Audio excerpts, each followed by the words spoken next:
여러분 반갑습니다. 부활절 시작 잘 하셨습니까?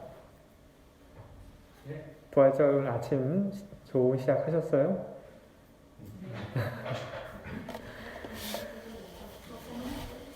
네. 이걸 쓰니까 소리가 하나도 안 들리죠? 네. 저도 제가 생각했던 것보다 소리가 너무 안 들려서 이거 어떻게 해야 되나 했는데, 네. 자, 오늘 우리 부활절을 맞이해서 우리 하나님께 예배를 드리러 왔습니다. 여러분의 그 좋은 얼굴을 볼 수 있어서 너무 기쁘고, 그리고 오늘이 부활의 날이라고 하는 것이 저에게 너무 기쁩니다. 지난 일주일 동안 저뿐 아니라 여러분들 모두가 하나님의 사랑, 그리고 예수님의 그 희생 때문에 마음 한쪽에는 뭔가 좀 무거운 것을 가지고 지내지 않으셨을까, 저는 그렇게 생각을 해요. 예수님께서 나 때문에 십자가에 달려 죽으셨다. 이 사실이 저에게는 참 감사하지만 또 한편으로는 마음속에 좀 무거운 것이 되어서 일주일 내내 무척 편치 못했는데, 부활의 날, 오늘 부활절을 맞이해서 제 마음속에 있었던 그 무거운 것을 조금 내려놓습니다.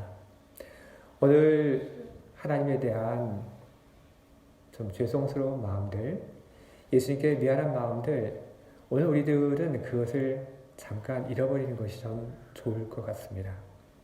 그런 미안한 마음이 아니라 우리에게 큰 은혜를 베풀어 주신 하나님, 우리를 위해서 희생하신 예수님에 대한 큰 감사와 그리고 기쁨의 그 마음만을 가지고 오늘 우리들이 하나님께 나갈 때 그것이 우리 하나님께 그 무엇보다도 큰 재물이, 예물이 될 줄 믿습니다.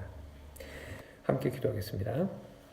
우리가 알거니와 우리의 옛사람이 예수와 함께 십자가에 못 박힌 것은 죄의 몸이 죽어 다시는 우리가 죄에게 종노릇하지 아니하려 함이니, 이는 죽은 자가 죄에서 벗어나 의롭다 하심을 얻었습니다.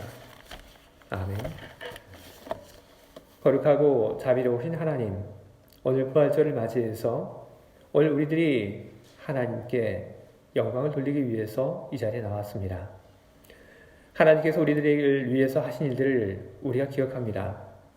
예수님께서 우리를 위해서 당하신 그 고통을 우리들이 잊지 않고 기억합니다. 그것을 우리의 삶 속에, 그리고 우리 마음 속에 새기고 오늘 이 자리에 나와서 우리 온 몸과 마음을 다하여 우리 하나님께 존귀와 영광을 돌려드립니다. 하나님, 우리와 함께하여 주시옵소서. 예수 그리스도시여, 오늘 우리와 함께하여 주시옵소서. 우리 주님이 우리와 함께 하심으로 우리 마음이 기쁨으로 넘치게 하시고, 주님이 우리와 함께 하심으로 우리들 안에 부활의 그 능력이 머물게 하여 주시옵소서. 예배의 모든 순서 위에 함께 하시고 예배를 주장하시고, 그리고 모두에게 평화를 내려주시는 우리 하나님께 감사하며 예수 그리스도의 이름으로 기도드립니다. 아멘. 이 시간 우리가 함께할 하나님 말씀을 보겠습니다. 에베소서 2장 4절부터 10절까지 있는 말씀을 보겠습니다. 공일이 풍성하신 하나님이 우리를 사랑하신 그 큰 사랑을 인하여 허물로 죽은 우리를 그리스도와 함께 살리셨고, 너희는 은혜로 구원을 받은 것이라. 또 함께 일으키사 그리스도 예수 안에서 함께 하늘에 앉히시니, 이는 그리스도 예수 안에서 우리에게 자비하심으로써 그 은혜의 지극히 풍성함을 오는 여러 세대에 나타내려 하심이라. 너희는 그 은혜를 인하여 믿음으로 말미암아 구원을 받았으니, 이것은 너희에게서 나는 것이 아니요 하나님의 선물이라. 행위에서 나는 것이 아니니 이는 누구든지 자랑하지 못하게 함이라. 우리는 그가 만드신 나라, 그래서 예수 안에서 선한 일을 위하여 지으심을 받은 자니, 이 일은 하나님이 전에 예비하사 우리로 그 가운데서 행하게 하려 하심이니라. 아멘.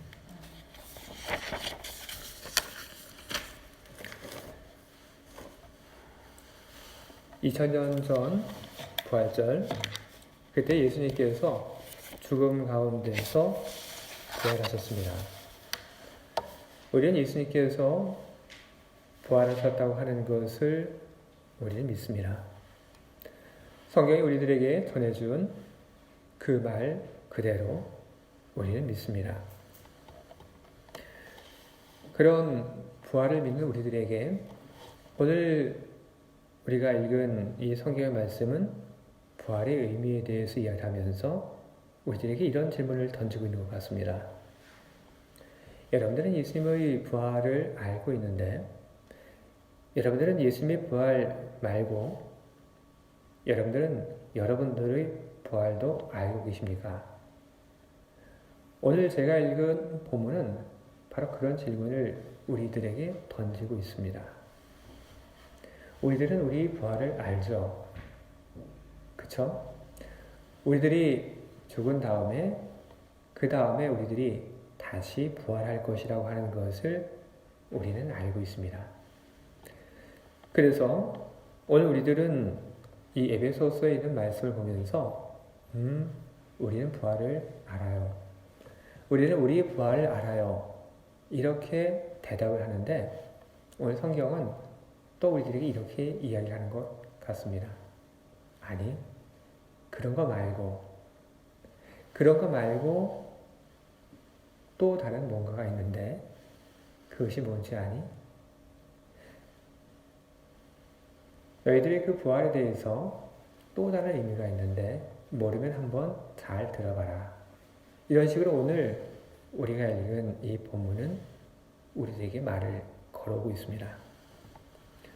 오늘 제가 여러분들 앞에서 읽은 이 본문 속에서 저는 좀 생소하고 놀라운 그런 말을 저는 발견을 합니다. 어떤 말이냐면 우리들이 죽었었다고 하는 말을 저는 오늘 우리 읽은 성경 속에서 발견합니다. 그리고 또 어떤 말이 등장하냐면 그리스도와 함께 우리가 부활했다 하는 그런 말도 오늘 우리가 읽은 이 본문 속에 나오고 있습니다. 근데 여러분들 죽으신 적 있으신가요? 그렇죠. 저도 그래서 이 본문의 말씀을 보면서 이건 뭐지? 하는 그런 마음을 가졌습니다. 내가 언제 죽었지? 그리고 내가 도대체 언제 죽었다가 언제 살아났지? 아무리 생각해도 나는 그런 적이 없는데 도대체 우리는 언제 죽었고 그리고 우리는 언제 죽었다가 다시 살아났습니까? 이런 이상한 이야기에 고개를 우리는 갸우뚱거릴 수밖에 없습니다.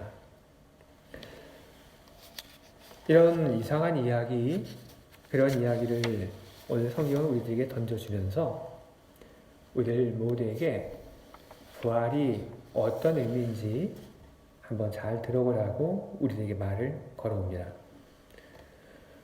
오늘 제가 읽은 이 성경 말씀을 보게 되면 바울이 에베소 교회 성도들에게 이런 말을 합니다. 여러분도 전에는 허물과 죄로 죽었던 사람들입니다. 다 죽었던 사람들이라고 그렇게 이야기를 하고 있습니다. 여러분도 하는 그 말은 그 말을 하는 바울도 그리고 바울과 함께 일하는 바울의 그 동료도 다 죽었었다는 그런 뜻입니다. 이상하죠? 그런데 바울이 여기에서 죽음이라고 하는 그 말을 사용하고 있는데 바울이 사용하고 있는 그 죽음이라고 하는 그 말의 의미를 안다면 이상하지 않습니다. 바울이 말하고 있는 이 죽음이라고 하는 그 말은 어떤 뜻이냐면 요한복음 15장 24절과 32절에 나오는 죽음과 똑같은 의미로 바울은 죽음이라고 하는 말을 사용하고 있는 겁니다. 누가복음 15장 24절과 32절은 어떤 내용이냐면 탕자의 비유입니다. 집을 나갔던 탕자, 이 둘째 아들이 다 쫄딱 망한 다음에 집으로 돌아옵니다. 근데 그런 아들을 아버지가 보고 너무 좋아합니다. 그리고 그 아들을 위해서 잔치를 우리 크게 벌이자. 그렇게 이야기를 하고 그의 집에 있는 종들에게 잔치 준비를 시킵니다. 그러면서 아버지가 사람들 들으라고 이런 얘기를 합니다. 나의 이 아들은 죽었다가 살아났고 내가 잃어버렸다 되찾았다. 아버지가 죽었다고 이야기한 것은 정말 그 아들이 그 목숨이 끊어진 것이 아니라 그 아들을 잃어버려서 그래서 그것을 두고 이 아버지가 내 아들이 죽었었다. 그렇게 이야기를 한 겁니다. 그 아들이 잃어버려서 없는 것과 똑같았기 때문에 그런 이야기를 하게 된 겁니다. 근데 똑같은 이 말을 큰아들이 삐졌을 때 아버지 한 번 더 합니다. 큰아들이 밖에 나갔다가 돌아옵니다. 집안이 떠들썩한 것을 알고 물어봅니다. 도대체 무슨 일이냐? 누군가가 대답을 합니다. 우리 그 주인님의 둘째 아들이 돌아왔습니다. 그래서 그 돌아온 것을 두고 축하 잔치를 지금 준비하고 있습니다. 그 얘기를 듣고 큰아들이 마음이 상했어요. 아버지가 나한테는 그렇게 하신 적이 없는데 둘째 아들 뭐가 이쁘다고 둘째 아들에게 저렇게 하실까? 그래서 마음이 상해서 집에도 안 들어오려고 그래요. 그러니까 그 이야기가 또 아버지 귀에 들어갑니다. 아버지가 또 쫓아나와요. 그리고 큰아들에게 이야기를 이렇게 합니다. 너희 아우는 죽었다가 살아났고 내가 잃어버렸다가 되찾았다. 죽었다고 하는 것은 잃어버렸다는 그런 뜻입니다. 그리고 살아났다고 하는 것은 바로 되찾았다는 그런 뜻입니다. 하나님에게 있어서 우리가 죽었다고 하는 것, 그것은 하나님이 우리를 잃어버렸다는 뜻입니다. 그리고 하나님이 우리를 되찾았다고 하는 것은 바로 다시 살아났다는 그런 뜻입니다. 하나님 보시기에 바울, 그리고 바울의 동료들, 에베소 교회의 교인들, 그리고 다른 사람들, 덧붙여서 여기 있는 우리들 모두는 바로 하나님이 잃어버린 그런 사람들이었습니다. 하나님이 잃어버린 자녀들. 하나님이 왜 우리를 잃어버렸을까? 길을 가다 보면 엄마가 아들을 잃어버리는 경우가 있죠. 저는 어릴 때 저는 그걸 봤어요. 어릴 때 제가 서울에 갔는데 그때 사람들이 너무 많아서 그랬는지 엄마하고 아이가 있었는데 버스가 왔는데 엄마가 버스 탔어요. 근데 아이는 못 탔어요. 버스 그냥 출발했습니다. 제가 그것을 본 것이 아주 어릴 때입니다. 제가 생각할 때 10살도 안 됐을 때 제가 그걸 봤어요. 그런데 지금도 그게 안 잊혀져요. 홀로 남겨진 아이의 그 모습 보면서 전 너무 충격이었고 저 어떡하지? 어린 마음에도 저는 그런 걱정이 제 안에 가득했습니다. 누구 잘못이죠? 엄마 잘못이죠? 엄마가 아무리 급하다고 해도 그렇게 해서는 안 됐죠. 그렇죠? 애기 잘못 아니죠. 엄마 잘못이에요. 엄마가 검사 못한 거예요. 하나님이 우리를 잃어버린 그 일에 대해서 책임은 누구에게 있는 걸까요? 왜 이런 일들이 일어났을까요? 왜 하나님이 우리를 잃어버린 걸까요? 바울은 이야기를 합니다. 하나님 탓이 아니다. 하나님 탓이 아니라 그것은 내 탓이고 우리 탓이다. 바울이 그렇게 이야기를 하고 있어요. 왜? 우리의 허물, 우리의 죄, 그것 때문에 하나님에게서 우리가 멀어지게 된 거다. 바울은 에베소 교회를 향해서 이런 이야기를 합니다. 여러분들은 세상의 풍조를 따라 살았고 공중 권세를 잡은 통치자를 따라 살았습니다. 그래서 여러분들은 죄를 범했습니다. 세상의 풍조를 따라 살았고 공중 권세를 잡은 통치자 사탄을 따라서 살았기 때문에 결국 죄를 짓고 그로 인해서 하나님으로부터 멀리 떨어진 사람이 되었다는 이야기를 하고 있습니다. 그것은 바울도 그랬고 바울의 동료들도 그랬고 다 그랬다는 겁니다. 앞서 이 이야기를 제가 했던 탕자의 비유를 보게 되면 탕자가 집을 떠나는 데 있어서 어떤 그 과정 혹은 단계가 있었다고 저는 생각합니다. 어떤 단계가 집을 떠나기 전에 있었냐 하면 세상에 대한 그런 그리움을 갖는 것, 그런 단계가 저는 있었다고 저는 생각합니다. 아버지랑 같이 집에 있어 보니까 별것 없다. 다른 데 가서 좀 큰 집도 사고 그리고 다른 데 가서 좀 멋지게 살고 싶고 그런 마음들이 집을 떠나기 전에 그 아들의 마음속에 분명히 있었을 겁니다. 이것이 비유이긴 하지만 이것이 실제의 사건이라고 한다면 그런 단계가 틀림없이 있습니다. 그 아들의 마음속에 나도 세상에서 좀 좋은 것 좀 해보고 살고 싶다. 나도 세상에서 나도 좀 출세하고 그리고 나도 선생님 이런 소리 듣고 좀 살고 싶다. 그런 마음을 갖게 한 것. 그것은 세상에 주는 생각입니다. 그것은 사탄이 주는 그런 생각인 거죠. 하나님 말씀에 순종하지 말고 세상에서 성공하는데 사람의 그 관심을 끌어간 겁니다. 탕자가 그런 속에서 아버지를 떠났던 것처럼 사람들이 다 그랬습니다. 하나님 말씀을 듣고 사는 것이 별건 아닌 것 같아요. 하나님 말씀을 듣고 살면 시시한 것 같아요. 그런데 잠깐 보니까 세상에 보니까 번쩍번쩍 하는 것이 많아요. 거기에 대해서 욕심이 나요. 나도 저렇게 좀 살아보면 좋겠다. 좋은 옷 입고 좋은 집 살고 그리고 존경받고 출세하고 그렇게 살고 싶은 그런 마음들이 듭니다. 그런 마음들은 누가 준 걸까요? 하나님이 준 마음은 아니죠. 그런 마음은 누가 준 것이냐 하면 세상이 준 것이고 그런 마음은 사탄이 우리에게 준 것입니다. 우리는 그 마음을 우리는 따라서 살았습니다. 그것이 아니다. 하나님이 우리들에게 주신 그 말씀과 마음을 가지고 살아야 하는데 우리는 하나님 대신에 우리는 다른 선택을 했던 겁니다. 그런 우리들 가리켜서 성경은 뭐라고 얘기를 하고 있냐면 진노의 자식들 그렇게 이야기하고 있습니다. 진노의 자식이라고 하는 그 말 하나님께서 우리들에게 하신 그런 이야기입니다. 진노의 자식들.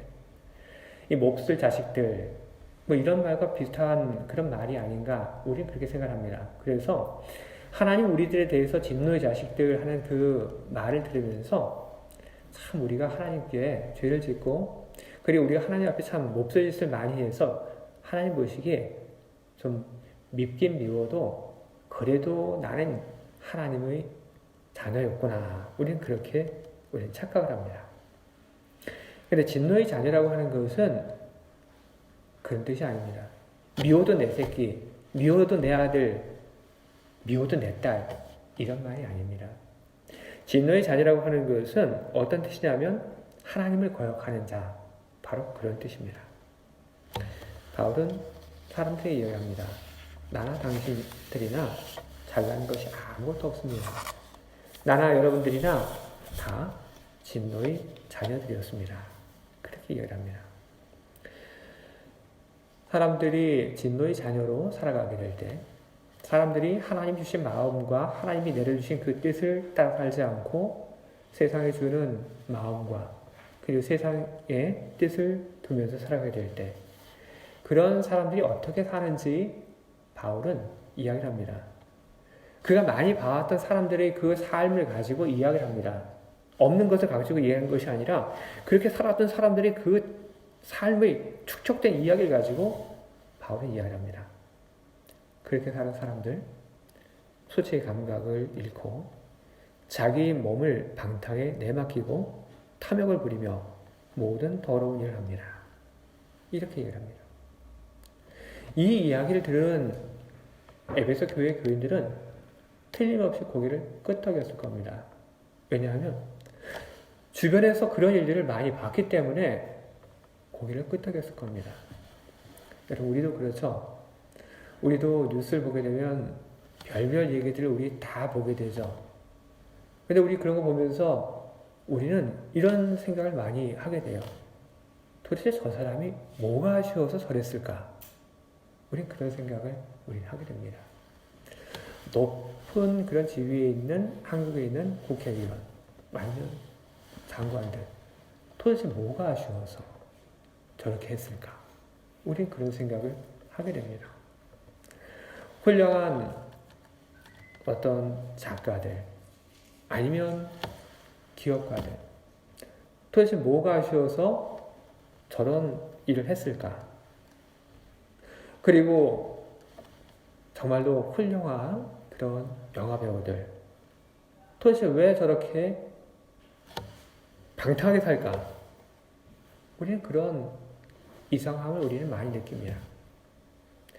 하나님이 원하는 대로 살지 않고 세상이 가르쳐준 대로 사는 사람들은 어느 순간인가 감각이 마비가 됩니다. 수치 감각이 마비가 되고, 그리고 이성이 마비가 되고, 그래서 엉뚱한 일을 하게 되는 겁니다. 마치 탕자의 비유 속에 나오는 둘째 아들과 똑같습니다.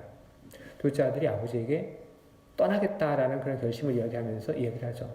그냥 떠나는 것이 아니라 아버지, 재산을 좀 나눠주십시오. 그렇게 얘기를 하죠. 그런데 그 말은 절대로 해서는 안 되는 말이었습니다. 아버지, 재산을 나눠주세요. 그 재산이 어떤 재산이냐면 아버지가 죽은 다음에나 받을 수 있는 그런 재산입니다.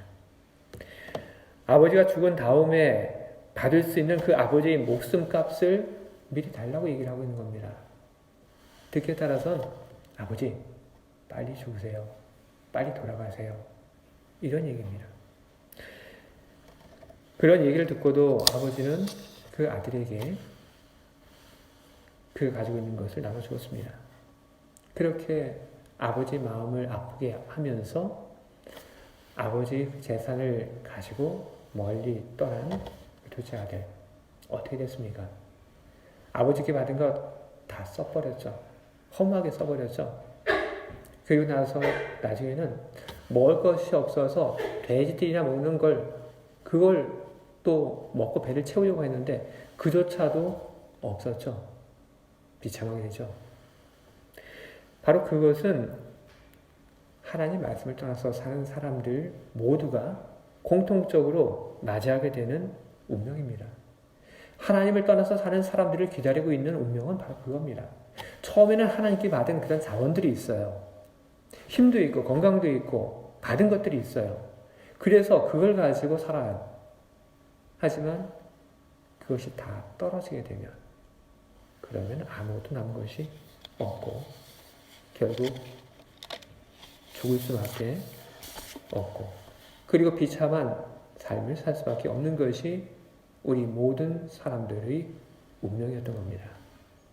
그런데 우리 운명이 바뀌었습니다. 예수님 때문에. 하나님을 우리들이 떠났지만 하나님은 마냥 우리가 돌아오기를 기다리지만은 않으셨습니다.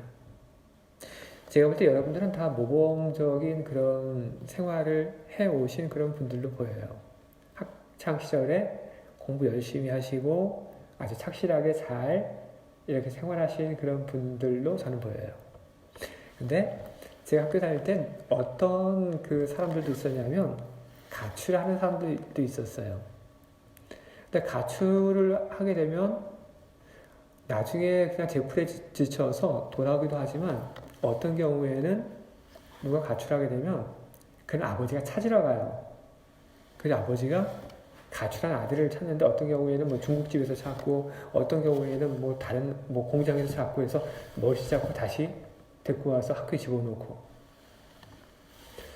하나님 우리에게 어떻게 하셨나요? 그냥 기다리는 대신에 우리를 찾으러 오셨습니다. 우리를 찾으러 오신 하나님, 우리를 되찾은 그 사건을 가리켜서 뭐라고 얘기를 하냐면 바로 부활, 그렇게 이야기하고 있습니다. 근데 하나님께서 우리를 되찾은 그 사건이 어떻게 이야기되냐면 그것이 그냥 그런 사건이 있었다는 이 말로 이야기되는 것이 아니라 예수님의 사건과 같이 연결돼서 그렇게 이야기되고 있어요. 당연합니다. 앞서 제가 가출한 사람 얘기했죠. 저기 뭐 중국집에 가서 가출해서 살고 있는 아들. 그런데 아들이 가출해서 중국집에서 뭐 일하면서 살고 있는데 별 문제 없으면 데울 수 있어요. 근데 때로 보면 가출한 그 아들이 가서 사고를 쳐서 빚이 있기도 해요. 그러면 돈을 주고 찾아오게 되죠. 우리가 하나님 품으로 다시 돌아오게 될 때 하나님께서는 거기에 대한 값을 지불하셨습니다. 어떤 값이냐면 예수님의 생명을 값으로 지불하셨습니다. 그 값을 지불하시고 하나님 우리를 되찾아 오신 겁니다. 그게 우리입니다. 예수님의 죽음에서의 부활, 그리고 죄를 짓고 세상 속에서 살던 우리를 하나님께서 되찾아 오신 것, 이것은 내용에 있어서는 많이 다르지만 하나님은 이것을 똑같이 이야기하고 계세요. 죽음 속에서 예수님께서 부활하신 그 사건이나 세상 속에서 살던 우리들을 하나님이 되찾아온 사건이나 하나님 보시기에는 똑같다. 그렇게 이야기를 하고 계십니다. 죽음에서 지금 있는 하나님의 아들 예수 그리스도를 부활시켜서 다시 품으로 안으신 것, 그리고 죄를 짓고 세상 속에서 살고 있는 사람을 다시 찾아와서 하나님 품으로 안은 것, 어찌됐으니 간에 하나님 품에 다 끌어안았다는 이걸로 인해서 하나님은 똑같다. 그렇게 이야기를 하고 계십니다. 우리는 하나님의 큰 은혜로 말미암아 우리는 하나님의 품으로 다시 돌아온 사람들입니다. 그런데 그것이 전부는 아니죠. 멀리 아버지의 마음을 아프게 하고 도망을 갔던 그 아들이 다시 돌아왔을 때 아버지가 잘 왔다 하고 이렇게 하고 끝나진 않았죠. 그 아들을 위해서 잔치를 벌여줬죠. 그리고 잔치를 벌여준 다음에 그 아들이 손에 또 반지를 끼워주면서 얘는 내 아들이다. 그렇게 선언을 하셨죠. 그것과 마찬가지로 하나님께서는 예수님을 부활시키신 그 이후에 그걸로 끝나지 않으셨습니다. 하나님께서는 예수를 부활시킨 이후에 이는 내 아들이다. 이렇게 하시며 예수님을 하나님 우편에 앉게 하셨습니다. 그리고 하나님의 그 권한을 예수님께 다 주셨어요. 세상을 다스릴 수 있는, 지배할 수 있는 그 권한을 다 주셨습니다. 우리는 어떤가요? 우리도 똑같습니다, 여러분. 하나님께서 우리를 되찾아오신 걸로 끝난 것이 아닙니다. 저 죄 가운데 살고 있던 우리를 되찾아오신 걸로 다 했다 한 것이 아니라 되찾아오신 후에 하나님께서 우리에게 플러스 알파로 해주신 것이 있습니다. 그것이 무엇이냐면 예수님에게 큰 권세를 주시고 높여주신 것처럼 우리들을 또한 큰 권세를 주고 높여주신 겁니다. 성경을 보게 되면 이런 얘기가 나와요. 하나님께서 우리를 그리스도와 함께 하늘에 앉게 하셨다. 그렇게 얘기하고 있습니다. 이 말씀을 여러분 한번 잘 보시기 바랍니다. 하나님께서 우리를 이 다음에 예수님과 함께 같은 자리에 혹은 그 옆자리에 앉게 그렇게 하실 거다라는 얘기가 아닙니다. 그렇게 하셨다. 그렇게 얘기하고 있습니다. 다르게 얘기하면 예수님께 하나님이 많은 권세를 주고 높여주신 것처럼 우리도 그렇게 하셨다는 그런 이야기입니다. 우리가 한 것 아무것도 없는데, 우리가 한 것이라고는 죄를 지은 것밖에 없는데 우리를 되찾아오셨고, 그리고 우리를 높여주셨고, 그리고 우리들에게 큰 권세를 주셨던 것입니다. 우리들은 하나님을 인해서 하나님 품으로 다시 돌아왔습니다. 그리고 우리들은 하나님으로부터 또한 큰 권세와 높임을 받았습니다. 그런데 우리들은 그것을 잘 모르고 살 때가 많죠. 그래서 하나님께서는 예수님의 그 사건을 가지고 우리에게 보증을 하고 있는 겁니다. 하나님께서 이야기를 하십니다. 그도 함께 너희를 살렸다. 그렇게 이야기를 하십니다. 그도 함께. 예수님과 같이 힘을 모아서 너희를 살렸다는 것이 아닙니다. 예수님을 살릴 때 그때 너희도 살렸다. 그 얘기를 하고 있는 겁니다. 같이 묶은 거예요.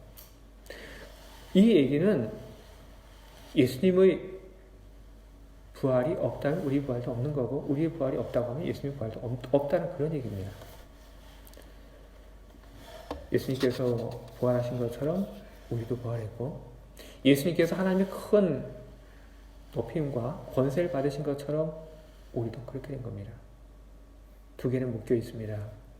우리의 부활과 예수님의 부활은 묶여 있어요. 동전의 앞면과 뒷면 그것과 똑같습니다.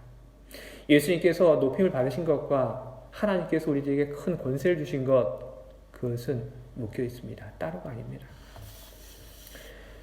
우리들이 하나님 품으로 다시 돌아오게 되었고 그리고 하나님께서는 우리를 귀하게 여기십니다. 우리가 잘한 건 아무것도 없죠. 그래서 우리는 이 말을 할 수밖에 없습니다. 모든 것이 은혜입니다. 모든 것이 은혜이기 때문에 우리는 자랑할 것도 없고 우리는 내세울 것도 없습니다. 하나님이 하신 일들입니다. 하나님께서 이 모든 일들을 하셨기 때문에 그래서 바울은 오늘 이런 이야기를 합니다. 여러분은 하나님의 작품입니다. 그 얘기를 해요. 오늘 내가 어떤 모습이 되기 위해서 수고한 사람이 있다면 그럼 나는 누군가의 작품이겠죠. 어떤 물건을 혹은 어떤 그 조각을 하는 데 있어서 누군가의 노력이 들어가죠. 그리고 뭔가 딱 나옵니다. 그걸 가지고 작품이라고 얘기할 수가 있는 거죠. 사람도 그래요.